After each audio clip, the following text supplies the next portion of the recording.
Royce to the LA Galaxy. This is a saga we've talked about already. We thought it was done and dusted. It was reported that St. Louis were in conversation and that Charlotte had the discovery rights, but he didn't want to play for any of them. The Galaxy have swung in and led and have taken the lead as the front runners to his signature in MLS. He still has offers from abroad in Europe and Saudi Arabia, and talks are going on. They're serious, but nothing's confirmed yet. Interestingly, in a first of its kind move, to my understanding, LA paid. Usually when you pay for the discovery rights to a player, you only pay the money if they sign for you. LA paid this massive discovery rights fee, $350,000, which is up there in terms of any of the transfer fees for discovery rights possible, just to talk to him, just to have the rights to talk to him, which is crazy. Thoughts on the move, how he fits in LA, and how this whole thing is unraveled? The LA Galaxy are absolutely determined to finish this season with like 85 goals scored and 75 goals conceded. Like I 4.0. I applaud their 4.0. commitment to the 4.0 model. Like this team does not care at all about conceding goals. They just want to score 15 a game. They don't care if they concede 13 to 20 a game. Uh, I mean, they have been, in my opinion, and I'm sure some people will disagree, but in my opinion, they have the most exciting attack to watch in the league this season, even though they don't have the most goals. I love watching Puig and Jovic and Paintsel and Peck just go out there and combine well and look explosive, and they've just been exciting. And I think adding Marco Reus to that will only make it more exciting. Um, and maybe even potentially another guy that I saw rumored with them that I'm not going to mention in case we talk about him later. But yeah, adding Royce is only going to make that attack even more exciting. But again, does it address the problem with the team, which is the defense, where again, their center back situation is like 35, 37. Actually, they're a little bit younger than I thought they were. I guess they got rid of some of the older guys, but still not a great center back situation or just a great defensive situation, period. So it will be interesting to see if they decide to do more business outside of Royce, which I would suspect they probably do. But can't complain. I mean, that's a very typical LA Galaxy signing. Get the big name in there, and hopefully it pans out for them. I think Royce is a little bit riskier considering his injury history, but if you get him on a non-DP deal, I think it's a good deal. I mean, there are two ways to look at this, right? From the roster building, like the player itself, and then the roster rules and how he's going to fit in, right? So from a roster building perspective, very interesting on how he'll fit in, right? You mentioned that front line: Jovic, Peck, Paintsel, Puig, all these big names. Where does Royce fit into that? I'm not sure, right? I think he'd be a sub, or even like he would rotate in with Peck because everybody else been on fire. But in terms of like improvement, you're definitely getting better with him. Like that's not a question. Maybe makes him a Western Conference favorite, maybe an MLS Cup favorite. I mean, you can argue that, but logistically, it'd be very, very difficult to see how he fits in a day by day basis, right? You've got all of those positions set, filled, whatever. Now you can change formation, go a little bit more, get a little bit more attacking talent in there, and maybe, bump, Puig up as to and this is just a theoretical, obviously never going to happen, but like bump Puig up to a number 9, a false 9 who falls off, and then put Royce in underneath him, put Royce as a 9 and have him fall off, put him out wide and put Paintsell up. So many different things you can do, but I'm not sure you want to do that right now. Why mess around with what's working? Now the other question is roster rules, man. The Those are Galaxy, fake. They don't they're follow not roster fake. rules. I The mean, Galaxy don't follow them. I think the roster rules are dependent on where you are in the country. Roster rules apply for teams like Columbus, but Miami and Galaxy, you're good, man. You do what you want, man. Vibe. See, you get it. They don't have an open DP spot. Nobody can be bought down, which means he either has to go and come on as a non-designated player, or one of them has to be sent out. And none of them are getting. I can guarantee you, none. They just signed a whole bunch. None of them are getting sent out. So that makes me think, how are you going to get him here? Because you've got rumors from Saudi Arabia, you've got rumors from Europe. Saudi Arabia is going to throw big money at you if that's really what you're looking to do. But they're also talking about like, oh, you're going to make extra money with endorsements and advertisements, right? The messy way.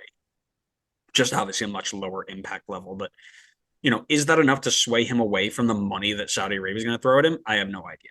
LA is a nicer place to live. I'm sure he loves that lifestyle. But my question to you, is it wrong to have these roster rules set in place when you can just go around them if you're a bigger team with like sponsorship and advertisement opportunities that teams like Colorado or Charlotte can't?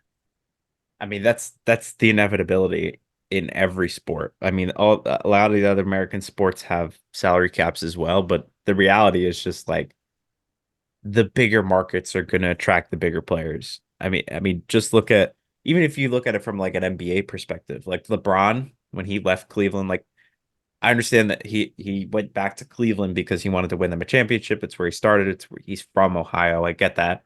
But then as soon as he did that, where did he go? Right to LA. So there's always going to be more attraction to the bigger markets, whether we have the salary cap or not. So I think, obviously that's a fair question to ask because you could just bring in Royce on a cheaper salary that fits the roster rules and then just be like, well, we'll make up for it by landing you a bunch of sponsorship deals that'll easily make up the salary reduction that you're taking and then some. Um, so yeah, I mean, if you're an RSL fan, you're looking at that and you're being like, well, that's unfair. We're building the roster by making smart signings and not necessarily finding shortcuts to get around roster rules. But I just think it's an inevitability no matter what rules they're going to put in place. The larger markets are going to find ways to get benefits out of being the larger markets. So it's kind of a tough pill to swallow. I don't have like a way around that. Like I think Galaxy have always had that advantage in their transfers, and I feel like they will continue to have it moving forward. Yeah, listen, I think it's a little shady, no doubt.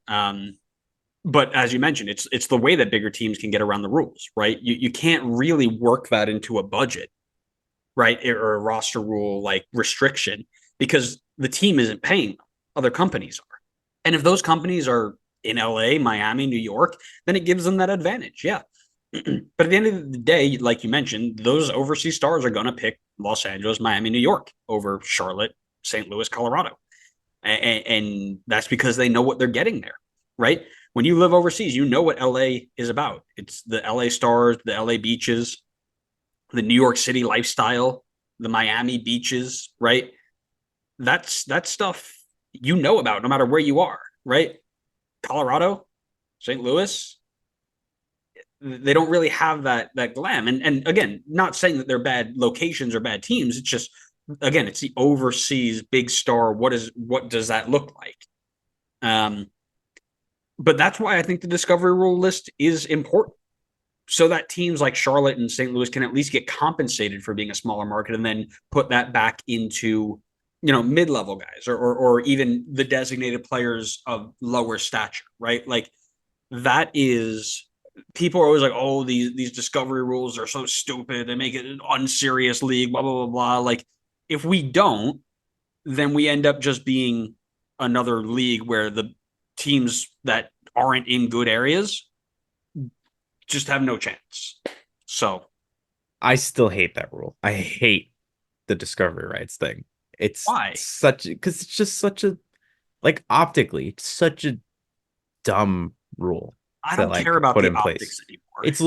It's literally the finders keepers rule. Like Charlotte didn't discover Marco Reus. They It's weren't even the around when he was so making a so name here's for here's the himself. deal, and this is why I needed to bring this up. You needed to understand that this isn't a discovery list, right? I didn't find Lionel Messi. It's the way they described it online was great. It's a dibs list saying if we had access to all of these players, I got this guy first, this guy first, this guy first, this guy first. For the Which is exact reason. stupid. Why is that stupid? Why do you just get to call dibs on I'll just call dibs on everybody, and then You that's can. it. Everybody has to pay That's why it's me. a set list and they get it smaller every year. We're getting away from it. but it makes Dude, sense for where we started and where we still currently are. We're still growing teams, right? We're not set in the number of teams that we have, which means that more and more players are going to be tempted to come over by other teams. And then they're all going to say, nope, I just want to go to LA, Miami, New York. So then what do? We just end up giving all the superstars to three teams and then everybody else just like, good luck. I guess they'll just have to be more creative about the guys that they bring in. It's not that they can't bring in talented players. They just may have to bring in more under the radar players or build through their academies like Dallas, even though Dallas is arguably a big city too. But They're all big uh, cities. They have to be legal. do you have to? Yeah, I guess so. Do you have to have a reason to call dibs on somebody? Because I just think the dibs thing, just whether or not you think it's a good rule, I feel like optically it's always going to put people off. Like it just seems like a childish rule. It's like a rule you come up with on the playground when you're like 10. Like, oh, I called dibs on Johnny being on my team, so now you got to pay me in apples, or you got to give me your chocolate milk at lunch if you want Johnny on your team. It sounds stupid. So I don't disagree like with your premise, but what I'm saying is where we started from and where we've gotten to, like we're almost at a point, I believe, where we don't need it anymore. But from where we were starting up brand new, you needed it.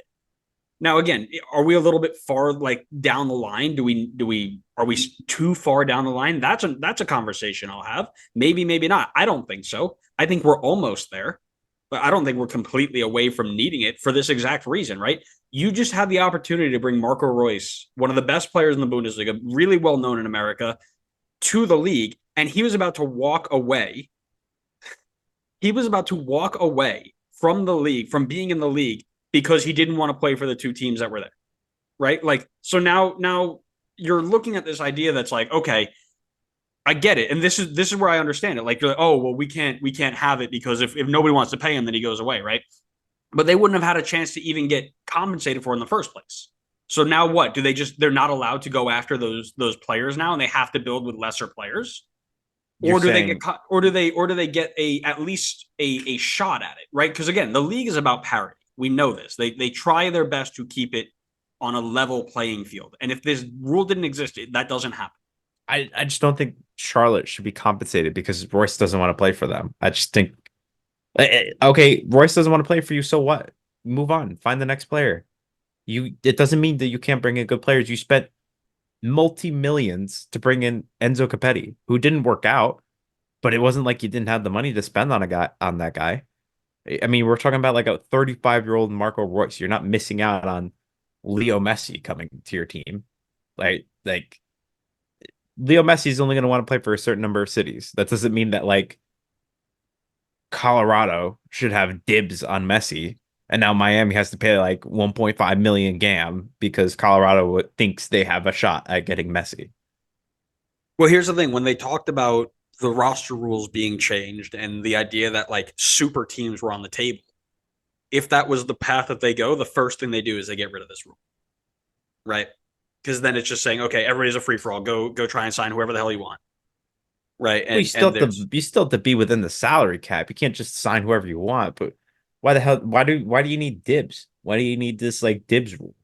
If it's a Marco parody. It's a parody thing. I'm and again, I'm if not an like aging sorry, go ahead. I'm just saying I'm not sitting here saying like every league should have a dibs rule, like that everybody should follow MLS. I think we should be getting away from it, which I think we are. We're lessening the number of players that we can put on there. We're allowing it to be more open. We have more teams involved.